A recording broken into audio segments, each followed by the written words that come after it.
Hey everybody, this is Josh from Visto for another episode of the Canadian Immigration Pros podcast. I am very happy to be joined by Steven Paolasini. Steven, thank you so much for coming on the show today. Thank you so much, Josh. I'm really excited. I was just saying before the recording, Steven has a long list of interesting topics that he wants to talk about. Many of them I also have very strong opinions about. So I think this will be a very interesting conversation. Before we jump into it, Stephen, can you just give us a quick introduction, little background about who you are and the type of work that you're doing these days? Absolutely. Yeah. So I'm a regulated Canadian immigration consultant, relatively new, I'd say. I've been one since February 2021. And, but I've been in the immigration space for about 5 years. And I, studied engineering, but graduated from that. And by, I would say just, fate, I ended up in this profession, trying to keep a business partner in the country. So I'm very familiar with the Hmm. challenges with self-employment for work experience and uh, PGWPs expiring and the owner operator LMIA. And so, yeah, now I'm running SJP immigration. I have a strong focus on business immigration is one of my things and really doing my best to simplify with technology. We run a cloud-based company, so we don't have an office. Work from anywhere is what I believe in, and I do try and provide value in a lot of the marketing that I undertake. So I've got a YouTube channel and provide information there just on how to do simple applications or show self-represented applicants, DIY applicants, how to navigate operation manuals, guidelines, that sort of thing. So that's just a little bit about me. And I'm living in Kelowna, British Columbia, but I spent the last 8 years in Calgary. I just recently relocated, and I'm really happy to be on the show. Awesome. No, that's a great kickoff, and we'll make sure to link to some of those socials in the description below, and maybe Stephen will mention them at the end of the show if anyone is curious. So, Stephen, why don't we jump in, especially into your focus, right? More on the business immigration side, which is also where I spent most of my time back when I was, um, doing file work. There's a few topics here that we can discuss. I think definitely jumping into like LMIAs and LMIA fraud could be an interesting jumping off point because I think it's very important. I think it's very timely right now because we have all these students in Canada with, as you mentioned, expiring PGWPs. And in some cases, that's the only option that they have left, right? It's harder to get PR maybe than ever before, especially for those inside Canada, which is kind of sad. But anyways, why don't we start by talking about that corporate side of things? What's your experience been like? What are you seeing right now? Any horror stories you can share? And then what we'll work our way towards is, what should people be aware of and how is this supposed to operate legally, right? That kind of stuff. Yeah, so what I'm seeing right now is, as you mentioned, there's sometimes I feel that the whether it's IRCC or the elected ministers that are doing this, they're not really thinking through the actions of policies that they bring in. And by essentially pausing express entry for so long and bringing a lot of uncertainty into the system, and I mean, maybe tripling student admissions, maybe over the last 4 or 5 years, whatever that's been like. I don't do a lot of student immigration, so I'm not too familiar on those numbers, but I do know they have gone up. Oh yeah. We've seen that, yeah, they're struggling to remain in the country because you can't extend a PWP, or they did bring in those public policies, but now they've explicitly stated we are not extending it for 2024. Like they put that line on their website in the announcement. So what's happening now is a lot of employers, I would say shady employers, and really, really, really shady consultants. And there's just they're preying on these students who are just looking for a way to stay in Canada, looking for a way to change their occupation and saying, you know what, yeah, you've got to use my consultant, 40, 50, $60,000. I mean, there's an LMIA group I'm part of. It's over 160,000 people on Facebook, and I'm seeing that, you know, yeah, they're saying market price, LMIA available, market price. So they are selling the job offers. There's just not Hmm. been enough to stop that and put an end to it. So it's really taken Right. off now, and it's terrible. And I even just want to take a step back and quickly explain. I mean, the professionals that are listening are probably nodding their heads, or maybe some are surprised, or maybe some aren't. But maybe for like the aspiring immigrants, or professionals from other countries. So the way it works here in Canada is, in most cases, if you want a work permit through a, job offer, the employer has to apply for what's called an LMIA, labor market impact assessment, and only if that is approved can the worker then apply for a work permit. Now, what's happened, and what Stephen alluded to, is the international student numbers have just exploded over the last 5 years. So you have all these people coming in as temporary residents, right? Students, and then maybe they graduate and they get in Canada what's called a PGWP, post-grad work permit. But then, as Stephen also mentioned, while they're turning the faucet stronger for international students, they've like tightened the faucet for PR, aka, well, express entry specifically, right? Which is PR, the economic program for PR, which means it's even harder for those international students to get good jobs and qualify for permanent residence. So, what happens when your post grad work permit is about to expire? If you can't get your PR, the best way, and sometimes the only way, to extend is to get an LMIA backed work permit. Now, the X factor here is you're not allowed to sell LMIAs, right? Like what Steven's alluding to, which is employers have to cover all of the costs associated with an LMIA, the government fees, any fees associated with using a service provider, like a regulated consultant like Steven. But what's happened now is students are so desperate, and I guess employers and some of the shady dealers that they're working with are so cognizant of that they're selling these LMIAs for, as you were saying, sometimes tens of thousands of dollars. So what do we think? How do you fix it, Stephen? I mean, number one, obviously, the nozzles need to be turned a little bit, right? If we're Yeah. not going to make an easy enough pathway for people inside Canada, we probably shouldn't be allowing as many students, or we should be more strategic about which students we're allowing in, because it should be ones that can have an easier pathway to PR. But beyond that, like what do you think? If you had a magic wand, if you were Minister Miller right now, what would you do to try and solve this problem? I would immediately remove the immigration value of an LMIA. So I would remove that 50 points for arranged employment or and Really? yeah, I would. I think an LMIA should serve to it should be just like an LMIA exemption. You've got to work for a year before you can claim the 50 points. I believe that that would be the way to do it. I think that what that would encourage is, rather than these consultants and oftentimes licensed consultants, rather than them defrauding and misrepresenting to Service Canada and IRCC, they're also then misrepresenting to the CRA if they're participating in, payroll cycling. So I believe that Canada should focus its let's say there should be more points as well allocated towards work experience in Canada. So performance in Canada, right? Like the Josh, Mm, the point of the economic immigration is for people who can become economically established in Canada. What's a better, factor than somebody working for 80K a year for, provincial government that's not going to do an LMIA for them, and they're in a tech occupation. Like that was one of the clients that I had that waited very long to get an ITA, but he eventually did get one. You know, look at their past history in Canada and consider that, rather than just a perceived, an offer of arranged employment, let's say. So I would remove the 50 points, and then I would also, interesting. yeah, I would increase the penalties for that, obviously, because it's just administrative right now. Employers pay fines, consultants get a slap on the wrist from the college, but there's really no yeah, it is human trafficking as far as I'm concerned, right? It should not be It's happening. modern day, right? Yeah, like basically modern day human trafficking, which you're making them pay for as well. I mean, I definitely agree with the second side, which is, I mean, the regulators kind of have to wake up, right? If there's a reason why this is happening, it's because people can get away with it, right? So, yeah, if ESDC can tighten up, if the colleges and the regulators can tighten up. Now, so let's go back to the 50-point idea, because I think that's interesting.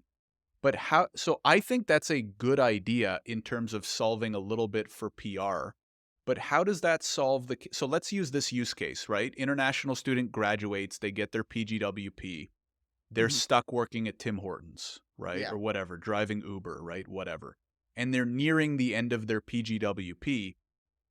That still doesn't fix their need to probably get an LMIA, right? Whether Right. it gets them an extra 50 points or not for express entry, in that case is irrelevant at that point because their need right here and right now is I just want to stay in Canada, Yeah. right? So that's why I try to think about it in almost like two ways. Number one is how do we fix the PR side?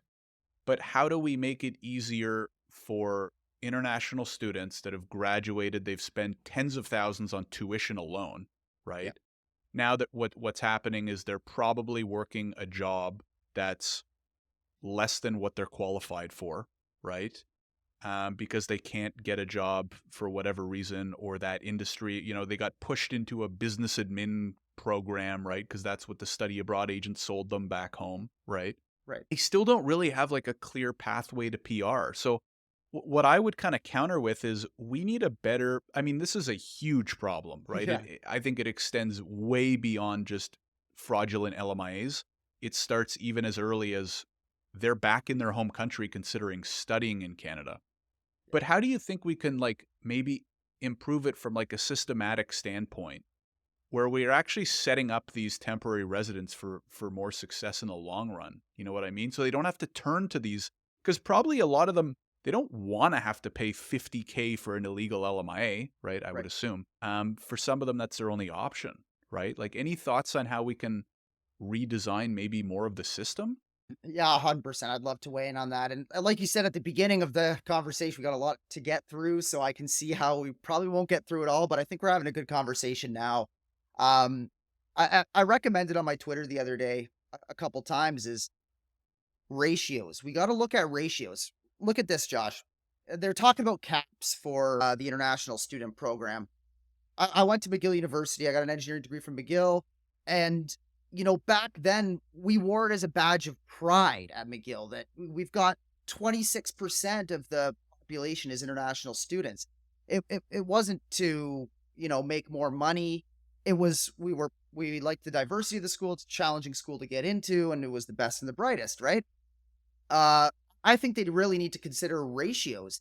When I've seen some of these ATIPs that come out and these, let's say, strip mall DLIs are above massage parlors, are they're giving these PGWPs away, and 99% are international students from a particular region of the world. That should be a pretty clear indicator that they're selling the PGWP. I mean, you're familiar with the cap on low wage workers in certain industries for the LMIA program because they don't want to have a ton of low wage workers in certain industries or in all the industries. But Hmm. they should consider something for I think if a school is 95% international, it's clear they're not selling an education because a Canadian is not willing to pay or a PR is not willing to pay for that education. Yeah, So it's a good point. let's start saying, okay, let's think about some ratios, and obviously it'll be more than 2%. Our economy is supposed to grow at 2 to 3% per year. Of course, we're going to have more students. We want to attract younger people. So how we fix the program for the long term, I think, is really tighten up on the DLI and on the issuance of the PGWP, on part and or full-time public policy for working full-time as a student, like those sorts of things. It really should be I was just thinking about they should probably only be able to work part-time if they are in a PGWP eligible program, and they really need to tighten up on what is a PGWP eligible program and how to identify that based upon the numbers of internationals to domestic students, right? Right. Yeah, it makes a lot of sense. There's a lot of talk about capping study permits. Would you cap study permits? Well, I find that that's a great question. I don't quite know. I've thought I don't like so much, let's say, caps and interference and absolute numbers. I think ratios are important, but I'd also like to see a study permit application maybe a little bit more challenging. Yeah, a bit more proof on the merit. Like what we know it's kind of ridiculous. Everybody writes in the SOP how they're going to go back home, but many of them Hmm. do want to stay. So I think they need to reconsider that and okay, if this student's coming in and we intend for them to stay or they do want to stay for, and get their permanent residence, are they going to be a valuable addition to our society? So I'd like to see a bit more, let's say, flexibility on IRCC's end to make that determination. With Well, and I would yeah, almost call that like a misalignment, right. right? So I totally agree, but it's like you're asking people to basically pretend like you're going to go home, but then we have the PGWP. We Yeah. have bonus points for work experience in Canada. So one thing is saying, hey, you got to prove to us that you're going to go home after this study permit. But then we have all these programs and policies attracting them and hoping they'll stay here, right? Maybe it's even as maybe we need two streams for the study permit. Maybe there's one stream for those that want to stay and settle and start a career and build a life in Canada, and another stream for those who want to get that Canadian degree and then go back home and use it for whatever, right? To improve their career. I don't know, but I definitely agree. I think setting caps as well is like it's just so hard, right? How do you pick that number, Yep. right? I think it really comes down to the regulation that you're kind of alluding to, which is let's set some actual realistic restrictions on some of these DLIs, or let's reevaluate them. Like they were talking about the trusted institution framework. Why in the world should a school be considered a DLI if they're not trusted, right? Yeah. Is that not kind of like I don't know, that was crazy to me, but That is. That shows that, what is the point of being a DLI? And I think these strip mall colleges, they should be treated just like, ESL or FSL schools. Like, yeah, you want to come in and study temporarily for 2 years and do a useless business administration diploma, by all means, and pay 50 grand for it. But it would immediately cut off their lifeblood. So, yeah, mhm, I don't like the cap idea. I like the ratios, tightening up on the DLIs, and and having a bit more, yeah, considering maybe another stream for study permits.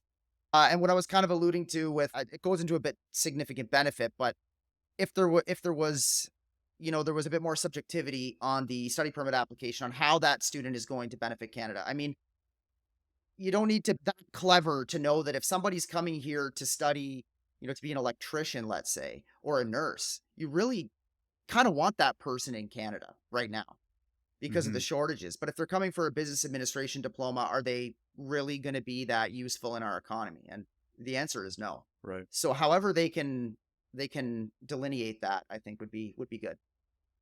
for sure. I think it's a clear case of the Wild West, right? It's been explosive over the last 7, 8, 10 years, and it's time to kind of rein it in a little bit with better regulation, better programs, better system overall. So totally get it. Maybe to put a cap on that, Stephen, you'd mentioned, a lot of Canadians don't know how bad this is, that this even exists, right? Like if I wasn't in Yeah. this industry, I probably wouldn't know what an LMIA was, and I wouldn't know how much kind of fraud is going on.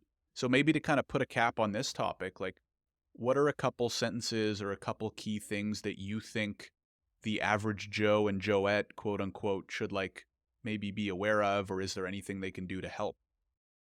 That's it's tough to say. I do wish the average Canadian that is not familiar with the immigration process would know kind of what is going on and how there are people literally running LMIA farms, right? They have Hmm. a business that's losing money and they're just making money off of printing LMIAs essentially. So I wish that Canadians knew that this was happening, and I would just encourage anybody, if you're quoted that amount, just make sure you report it to all the authorities you can. Report it to CBSA. They've got a tip line. Report it to IRCC. Report it to Service Canada. Report them to the college if they are licensed. They're not supposed to be charging for any kind of arranged employment or any kind of a job placement fee, right? So Hmm. that's what I would tell people. We just need more of them to listen to this episode, Stephen. So we'll try to spread it around and help some people.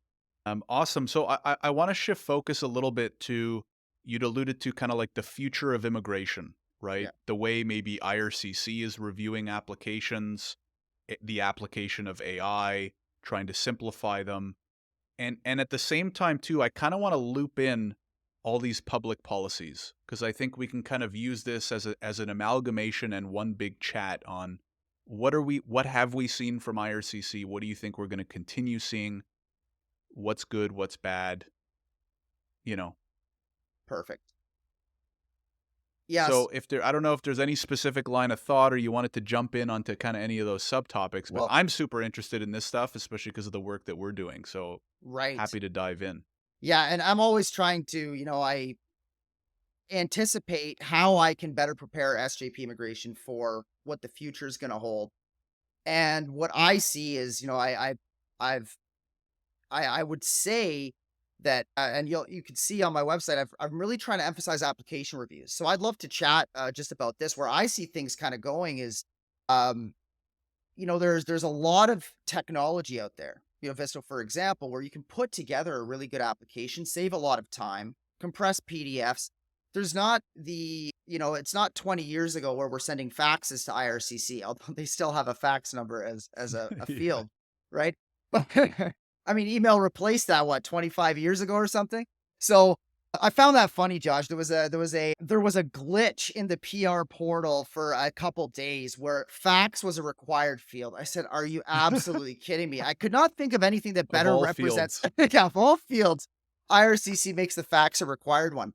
So with all these tools and technology available, and with AI and how fast that's going to change this profession, I really think that it's going to become about application reviews. Like, I do think that is the future. I do think people really should be putting together their own applications sometimes with the help of software and that is available, and then having an experienced consultant review it. I mean, it Hmm. reduces a lot of requirements as a consultant, I'd say, to custody the data, things like that.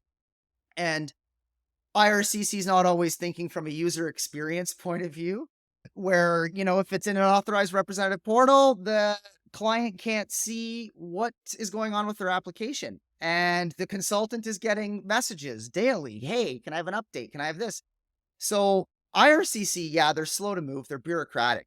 But where I see the real benefit would be on, and especially the younger generation, right? Like the millennials, I'd say, and the Gen Z, the Zoomers that are going to be coming to Canada, they're going to be doing their own applications, and that is kind of how I see things progressing in this field. Right. Yeah, I don't disagree. I think especially in the next 3 to 5 years, we're going to see a lot of changes in number one, like you said, the way clients or potential clients or, aspiring immigrants is what I should be saying. The way aspiring immigrants think about preparing and submitting their applications.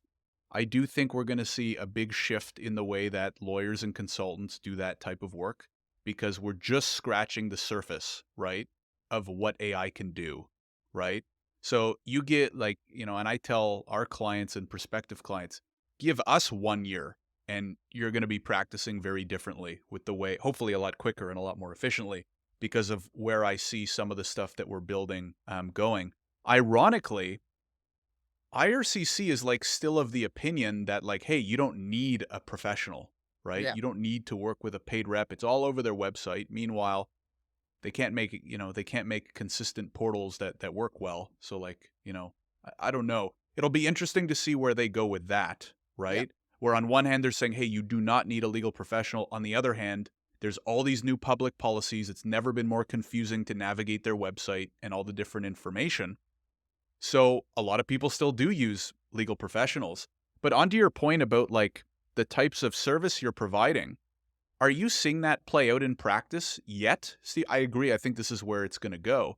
Are you seeing more and more clients opt for, review packages and more consultative type work as opposed to, no, no, no, Stephen, just take my money and do the whole thing for me? Absolutely. I mean, I just had set this. Well, I've done about, let's say, 6 express entry application reviews only. And Josh, I'll say that I emailed the immigration representative's mailbox. I said, "How do I do this on a use of rep form?" I mean, it's crazy, but I'm pretty sure not a lot of consultants do this. But I basically you appoint and then you cancel the rep, and then you write a letter about how you've just basically reviewed the application, what you've done, how you've But do assisted. you have to do that? If a client just hires you and says, hey, I just want to pay you whatever, and I've prepared everything, and I want you to review and submit feedback, but I'm going to apply to IRCC, Yeah.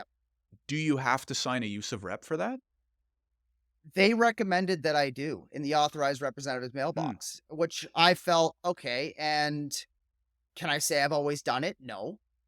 Because I know a lot of people do, yeah, you're taking a fee for review services. You're not a representative because the information's being that's what I communicated, was thinking. You're right? not submitting an application on behalf of a client, right? I don't know, maybe Yeah. if someone from IRCC is listening and they can chime in, they can let us know. My kind of thinking on that was, if someone wants to pay you for review, it's kind of like it's like a glorified consultation, right? You're reviewing all their stuff and you're giving them your opinion. But unless you're applying to IRCC, submitting an application on their behalf, are you technically their paid representative? I Yeah. don't know.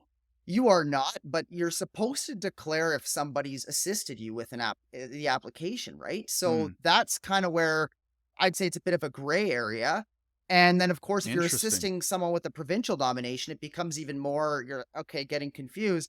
But with all those, I've also given a bit of a 3-pager submission letter, which identifies how the client meets Ah, the eligibility, admissibility, at almost as if I'm talking directly to the officer. It's great, Josh, because I just say, look, I'm an authorized representative profession like authorized representative. I'm not the authorized representative on this file. I've done the use of rep form as you've recommended by the immigration representative's mailbox. Here's how the client meets the eligibility. Here's how they meet the medical. Here's how they meet this. They seem like a fantastic applicant, and those have all hmm. actually like the express entry. I'm still waiting on a couple, but the others have they've converted to PR. And I recently did a consultation with a guy from Nigeria. He paid um on my website, booked online, and just wanted me to review C11 actually that he was doing in the employer portal. So I gave him my Hmm. time, and I think that's where it will be going. So I do see there's an opportunity to, as a consultant, I do perform those kinds of services that people want because they want control of their data, they want control of their For application. sure. And you're right, IRCC does say you don't need to use a rep, but there's all these crazy public policies and they're changing requirements left, right, and center and not announcing them. Mhm. And then sending a biometrics request letter for additional payment of fees because they changed the policy on June 13th, right? So all these things are Right. happening. A funny story about these policies, client, he's a PR now, but, you know, was nominated in Alberta for a rural renewal program and from Morocco. So he's in Canada, applied for a bridging open work permit. He was approved in 12 days, Josh, but I had no idea he was approved because it was never updated in the portal. I was surprised he was approved in 12 days because the processing time for an in Canada application right now is 113 days. It was because he's from Morocco and they brought in that public policy for the people. He wasn't even from the earthquake affected zone. So I Mhm. don't know why his application got to cut the line. I mean, he maintained his status in Canada. He's a PR now. It just didn't make any sense to me. And they're putting all this effort into, then I can just imagine how the officers must be when they get this top down from like the minister. They're like, "Are you kidding me? We've got to do this now. Mhm. We've got to ask." So yeah, I'm sure you can imagine that too. Yeah, well, in terms of the public policies, we'll get into that in just a second. I've posted a lot about my opinions on public policies on LinkedIn. Just to put a pin on the use of rep conversation. I totally agree. I'm seeing this way more now when I talk to immigration lawyers and consultants, where it actually is better for everybody. Everyone's happier because the client, as you said, maintains control of their application. They can submit it, they see everything, they get all the updates right there. The consultants and the lawyers, you're actually just being paid to do the most valuable work, anyways, right? Exactly. Which is review and give feedback, right? The unfortunate part of when you hire somebody to do an entire application for you is like you're paying more money mostly to cover them to do admin work, right? Exactly. For Steven to log in, hope the portal works that day, create a new account, answer the 400 questions on the Express Entry portal, hope it saves properly, hope there's no error because you didn't include a fax number, right? Submit it for you, deal with all the extra BS, right? Yeah, Have to check in because the notifications aren't working. You know what I mean? exactly. So it's actually great. The client saves money, maintains more control, And the immigration professionals get to do the work that they actually probably enjoy, right? The Totally. consultative, reviewing, helpful work. And you don't have to spend as much work on admin, which means you can go post more content, network more, go get more clients, right? And continue to build your business. So I think it's great. I've seen many people that there's a few professionals I've spoken to that won't even apply on behalf of clients anymore. They Yep. just say, listen, I will only offer consultation review services. I'm never logging into the APR portal again. And Yeah. great for them. So anyways, I agree with you. It was certainly interesting to learn about some of that stuff with the use of rep form, which maybe some other Canadian professionals listening, maybe it's good for them to kind of hear the feedback that you've gotten. I do find it interesting that you include a submission letter in an application submitted by somebody else. But hey, if it works, why the heck not, right? Yeah. So anyways, that's great. And we'll certainly keep tabs on where the industry goes and maybe, round two in a year or two as the tech gets better and whatever. Now, let's talk about public policies quickly. And I don't think we have to belabor the point because I think you and I are probably thinking the exact same thing, which Right. is what I don't think people realize is like, sure, some of the public policies are good, some of them are important, especially some of maybe the refugee stuff and, people in dire need, et cetera, et cetera. I totally get that. But they've created so many public policies, I think some of which aren't required over the years. And the biggest problem is when you're creating a new public policy, you kind of alluded to this on in terms of the back end processing, you need to have a team at IRCC draft it up, get it approved, create all the copy for the government website, create all the eligibility requirements, create all the manuals. Maybe there's new forms required. Maybe there's a new portal because for some reason they just keep building new portals, right, for every application type. And then, okay, you open the floodgates. They open it on a weekend for some reason. The portal crashes, blah, blah, blah. And now you have the processing team that's already understaffed and overworked and facing a backlog who has to learn how to process a new application. And so you get errors and more delays, and that's why IRCC still has a backlog from 3.5 years ago, right? So I totally agree. I don't know if there's anything else in terms of your thoughts or what can be done about it, or is it as simple as just scrapping the public policies? But yeah, curious to hear what you think. Well, I think as you said, Josh, let's not belabor the point. The problem with the public policies is that it messes with a few things, and one of them is the predictability of the system, right? And when you're dealing with government timelines that don't move at the speed of business, the the challenge is for people who are trying to navigate, these TR to PR pathways or trying to keep up with this policy. Like they can't. It's an executive order. The whole point of a bureaucracy in a big institution like IRCC is to kind of maintain course and the direction that they're going in and be well thought out with it. So I don't think they've done that on a lot of these public policies as we've seen. So yeah, I wish they would just be a little bit more, let's say, deliberate, a little slower, and focus on the biggest problems that stakeholders are saying they're seeing in the system right now. It's not because a few people who are in Canada and they're originally from Morocco need a faster BOWP when they've already maintained their status, right? It Hmm. it's for people who've been waiting 2 years or their work permit stuck or technical glitches, those sorts of things, and it's clearing this backlog that they still have. I mean, I think it's ridiculous that a TRV could still take over 60 days for a lot of different countries. Right? Or Right. work permits, 6 months, 9 months. It's outrageous.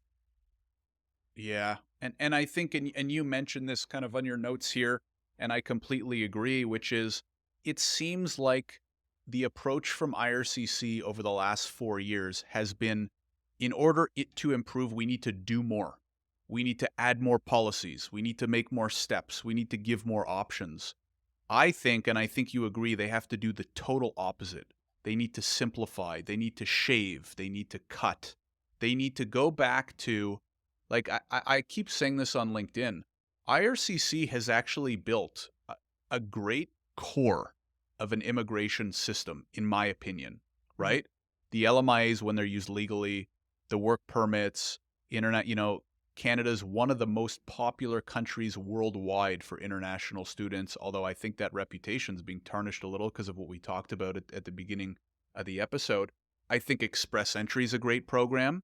I think they could adjust the scoring system maybe a little bit now that it's been around for 9 years now. They could maybe make a few adjustments, but I think it's a good program having a points based PR system. So Global Talent Stream, like that's where I spent a lot of my time when I was practicing, right? Like we have a fast track work permit for tech workers. Yeah. It used to be amazing. Now they're thinking about public policies and new streams for tech workers. We already have one. Just make it fast again, right? Yep. So anyways, I don't want to go down on that for too long. But what do you think? Do you agree? Like, what's the best way Absolutely. forward here? Less is more. Less is more. Complexity is the enemy of execution. They are, yeah, bringing in way too many things. I mean, yeah, and they do have the program. I fully 100% agree with you, Josh. I think that they've over the years built the best economic immigration system, a better economic immigration system than the United States, right? We've had, express entries, a really, really good system. And Hmm. and then, okay, they went a little bit crazy with the international students, and that's why they need to address that root of the problem. But then going in and bringing category specific draws, which I don't fully agree with. I know what they're trying to do with it, but I don't agree with the implementation and the 6 months work experience and all that. And to Hmm. throw, Why not? Can uh, we touch on that? Because I think that's an interesting comment. yeah, I think that IRCC is, well, I don't think I know, Josh, they're a federal department, and Canada is a very, very large country. And each province, each municipality has different economic immigration needs. I think they did an amazing job increasing PNPs 40%. I think that provinces in charge of their own eligibility requirements, I could email an Alberta officer. I can, you can email them. They have Hmm. their name, their credentials. You can call them sometimes.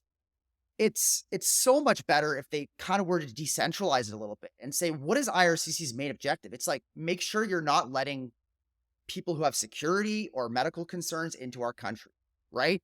Delegate a Hmm. lot, as much of the eligibility for the jobs or for the economic side to the provinces. Every, like, provinces have a, Interesting.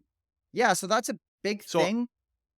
would Yeah. you say then, just to kind of maybe summarize or reword, get rid of the industry specific jobs and maybe rely more on PNPs as like Yes. a proportion of, overall express entry invites? Because the one thing I will say is I think the main weakness of the point system is that it doesn't differentiate between a skilled worker who our economy might really need and a skilled worker that we don't, Right. right? Which is okay. I mean, no system's going to be perfect, right?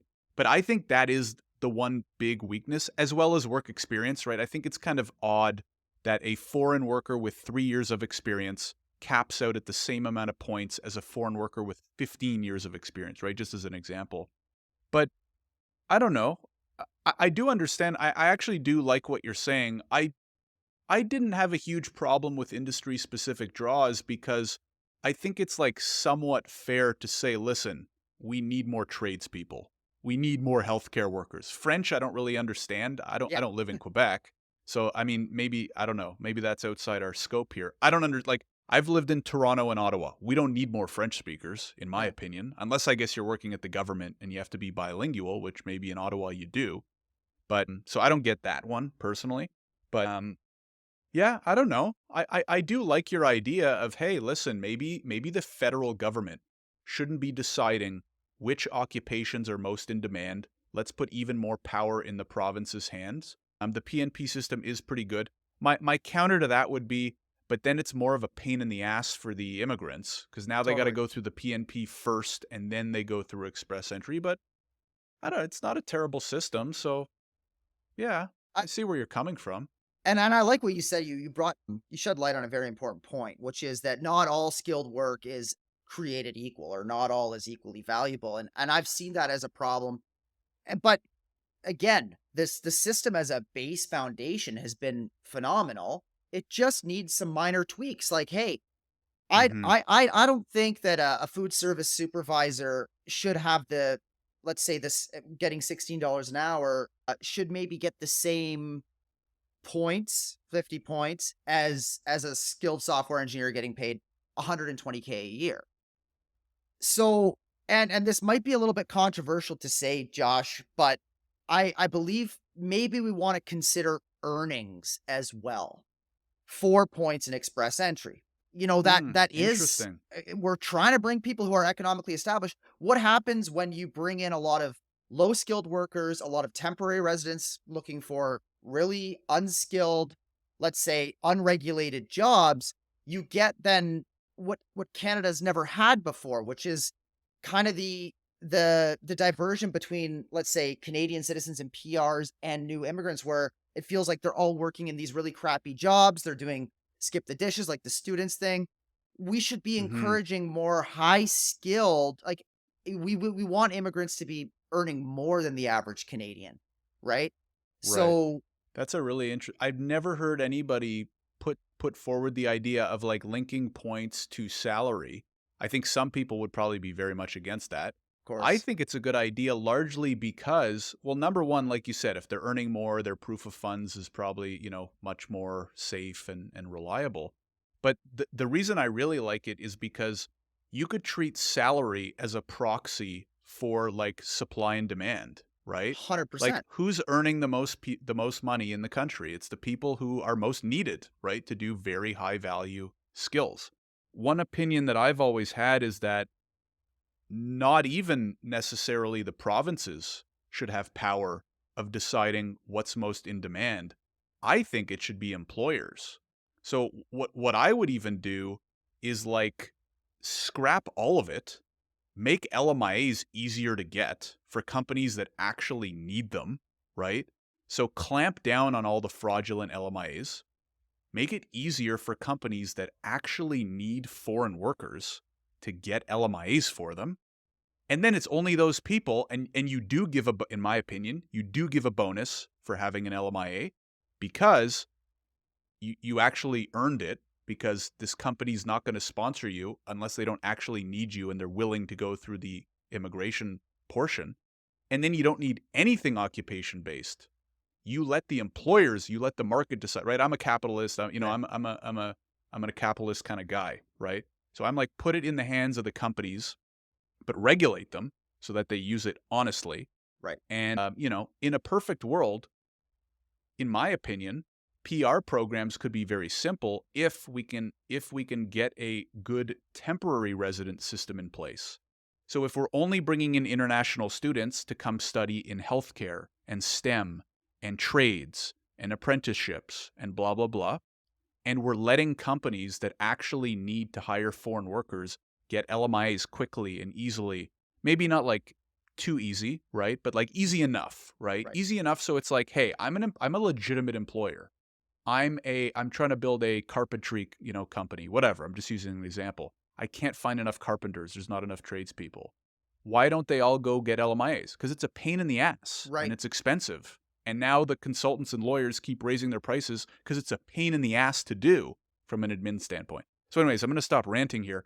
But basically, what my thesis is, if we can improve the temporary resident programs, only bring in the good students that we need and that are coming for the right reasons, give companies the power to get legitimate LMIAs when they actually need them, and then just make it easier to funnel those people to PR. We don't even need industry specific draws or PNPs, right? PNPs are probably a good idea either way because it does make sense and they seem to be used for the right reasons. But Yeah. I don't know. Does that make sense? All that ranting and raving? Yeah, I agree with you on a lot of that, particularly making the LMIA process easier. And a lot of people would say, "Well, Steve, well, if it was easier, wouldn't more fraud be happening?" I say, "No, because that now if the all the good, genuine employers that I chat with, Josh, they're like, "Wait, I gotta wait like 9 months to bring someone over? No way! I'll figure out a way. I'll put in more hours or whatever." And by Yeah, it's like it's sad. when they make the tax code more complicated. who are the people that can navigate it and who pay no taxes are the ones who have the capital or the ability to pay for an accountant to navigate that complex tax structure. So again, it comes back to the simplify to amplify and make things better. I agree. They should make it a lot easier. Like there's so many redundancies in that LMIA process. You know, you've already found the worker. Now you're advertising to show as if you haven't been advertising for the last 8 months or whatever.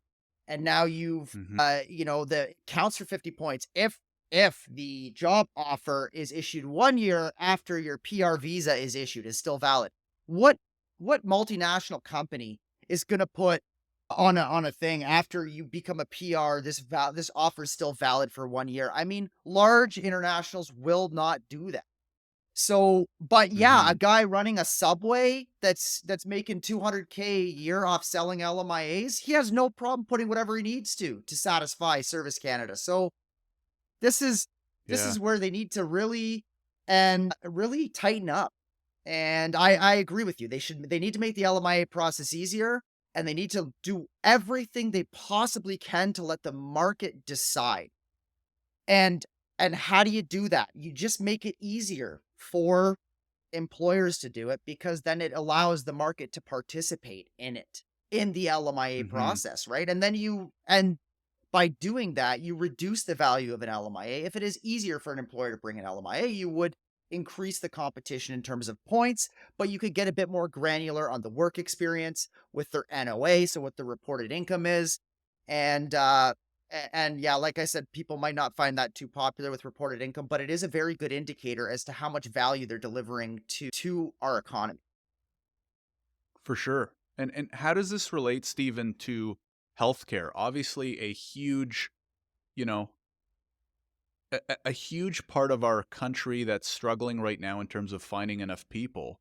It's also a concern because we provide free healthcare and we have a aging population, right? So over the next 10, 20, 30 years, we're going to need even more people. We're going to need more nurses, PSWs, stuff like that. What are you seeing in that regard? You'd mentioned here nurses going out of status. I mean, to me, it's also crazy that like a nurse can't land in Toronto and work the next day, right? It's like, I don't know, what, 6, 12 months worth of recertification, right? We need nurses so badly, but we make them jump through all these hoops. What are your thoughts specifically in the healthcare industry? Well, yeah. Well, I should say that my fiance, she's a registered nurse.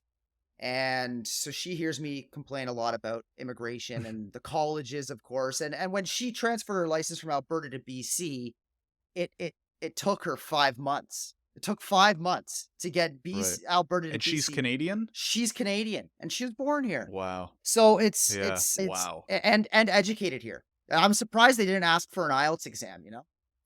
So uh there's that with the healthcare, but what really frustrated me, I get an email one day from a nurse who had gone out of status, and I okay, what's going on? I looked into it. So he was a nurse in I should say in Hamilton, an LPN. Like he came to Canada for studied for 1 year. He was an RN in the Philippines. Comes studies here for 1 year, gets a 1 year PGWP. He's working in healthcare as an RPN, I think, in Ontario, or RPN in Manitoba, but then it became an LPN, I think, in Ontario, or vice versa.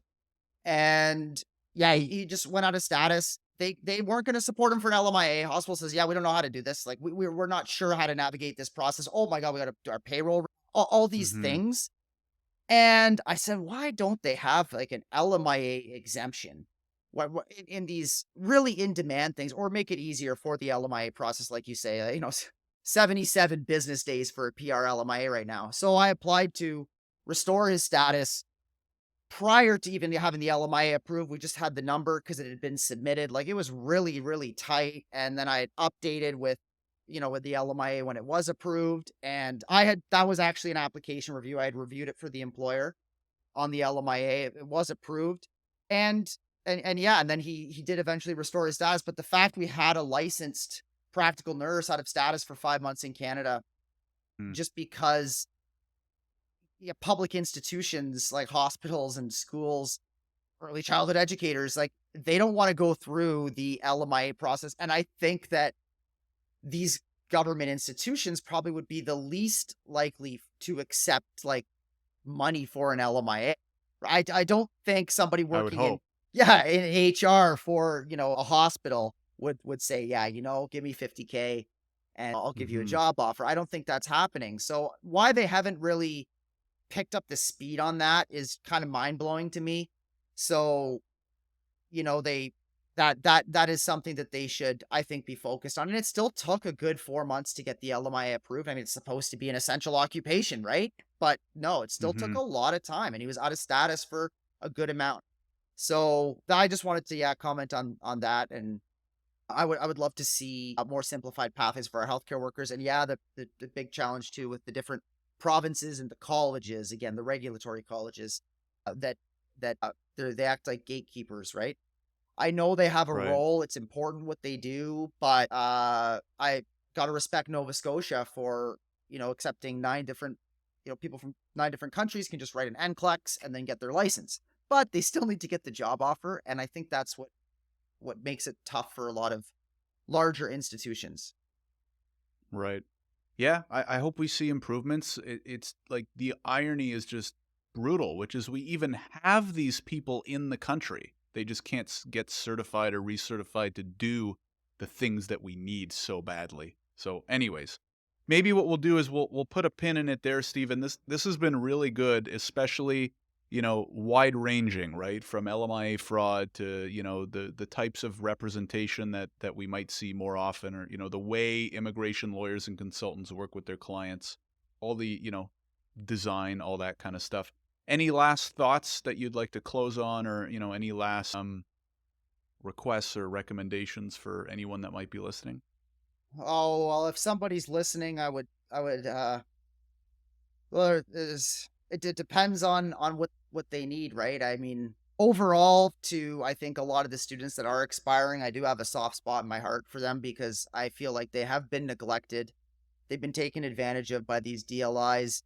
Uh, really consider getting into the occupation specific or learning French if you can, or there's no shame in going back home for a little bit until things kind of the froth comes off top with what's going on with immigration right now because things are off the charts, let's say, with, backlogs, changes. I think that we may see another change of the minister this year. We might see a change of government in 2025, or at least that's when there's an election. So just to Hmm. not lose hope and be willing to switch occupations or go to a smaller town. Canada is a very big country, Josh, and I always say Right. to a lot of people, there's a lot of benefit in coming to Canada and going to a smaller place. You'll have more community support. Rent will be a lot cheaper. People want to support you. Yeah, it's a good way, I think, for a lot of people to consider that rather than going to the big cities and the GTA. Like, seriously, consider For going to sure. the sometimes the infrastructure is even better in smaller towns, You go to a dog park in a small town, not a lot of people are using it. You go to a dog park in the city, it's Right. overwhelmed. So, that's That's just a one that's tiny a great example. point.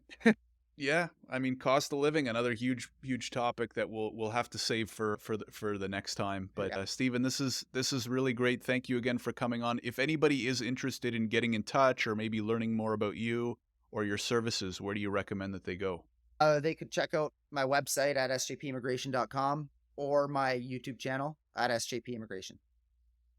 Awesome, and we'll link to those in the description below. Stephen, thanks again for coming on the show. Really appreciate it. Thank you so much, Josh.